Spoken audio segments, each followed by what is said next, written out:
애틀란타 라디오 코리아 9월 1일 목요일 오늘의 한뉴스입니다. 미국이 2년여 만에 오리지널 백신에 이어 오미크론 변이들을 타겟으로 개발된 새 백신에 대한 대대적인 접종 캠페인에 돌입하고 있습니다. 미 식품의약국 FDA는 어제 신속 절차를 통해 새로 개선된 파이자와 모더나의 오미크론 백신의 긴급 사용을 승인했습니다. FDA는 파이자 새 백신은 12세 이상에게, 모더나의 새 백신은 18세 이상의 성인들에게 접종할 수 있도록 승인했습니다. CDC는 9월 2일까지 최종 허가하게 되는데 이미 FDA의 조치에 동의했고 두 제약사들이 이번 주말 전국에 배포하기 시작해 접종에 착수한다고 밝혔습니다. 미 정부는 기존의 백신을 2번 맞은 접종 완료자는 부스터 접종과는 상관없이 새 백신을 맞을 수 있다고 규정했습니다. 코로나19 이후 항공기 결항 및 지연이 속출하고 있는 가운데 미 대형 항공사들이 출발이 3시간 이상 지연된 고객에게는 식사권을, 공항에서 밤새 기다리는 고객에게는 숙박권을 주기로 했습니다.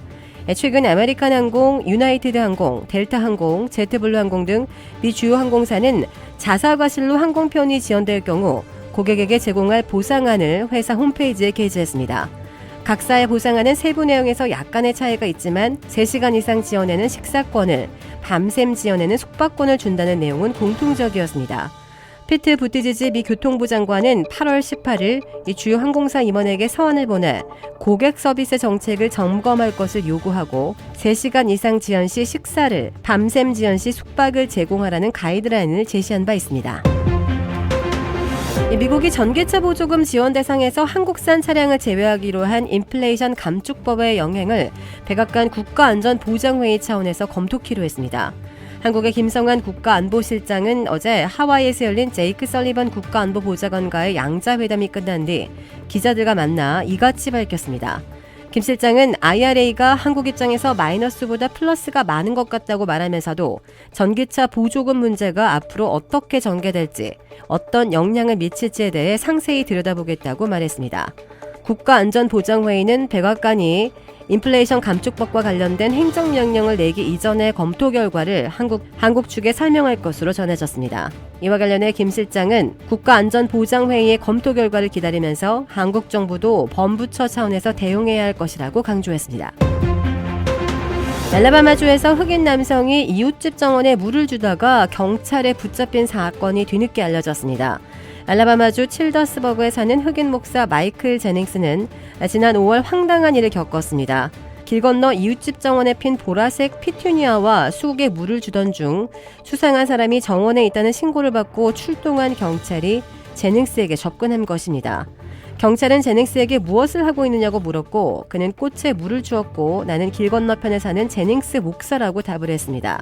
그러나 경찰은 물러서지 않았고 그에게 신분증을 보여달라고 요구했습니다. 제닝스는 자신은 아무런 범죄를 저지르지 않았을 뿐더러 경찰이 신분증 제시를 요구한 것은 그가 흑인이기 때문이라고 말하며 이를 거부했습니다. 이에 경찰은 제닝스가 공무집행을 방해했다며 그에게 수갑을 채우고 경찰차 뒷자리에 태웠습니다. 이후 그를 신고한 이웃 주민 어만다가 자신이 제닝스를 알아보지 못해 실수로 신고를 했다고 경찰에게 말했습니다. 이 모든 상황은 경찰 바디캠에 고스란히 담겼으며 지난주에 제닝스의 변호사가 온라인상에 공개했습니다. 검찰은 그를 불기소 처분하고 석방했습니다. 한국 검찰이 이른바 백현동 특혜 의혹 등과 관련해 허위 사실을 공표한 혐의로 고발당한 더불어민주당 이재명 대표를 오는 6일 소환 조사합니다. 오는 9일 공직선거법 공소시효가 만료되는 만큼 소환 조사를 통해 사건 처리 방향을 정하기 위한 것으로 보입니다. 법조계에 따르면 서울중앙지검 공공수사 2부와 수원지검 성남지청 형사 3부는 공직선거법 위반 혐의에 고발된 이 대표 측에 이날 출석 요구서를 전달했습니다. 검찰은 오는 6일 오전 10시까지 서울중앙지검에 출석할 것을 요구했습니다. 전례 없는 제1야당 대표 소환 통보에 민주당은 강력하게 반발하고 있습니다. 주택 구매뿐만 아니라 커머셜, 웨어하우스, 비즈니스 건물까지 부동산계의 큰손 이주환 부동산. 크레딧 카드 빚 최대 80%까지 탕감. 크레딧은 지켜드리고 빚은 줄여드리는 O3 컨설팅이 오늘의 한 뉴스를 후원합니다. 이상 애틀란타 라디오 코리아 9월 1일 목요일 오늘의 한 뉴스의 고지선이었습니다.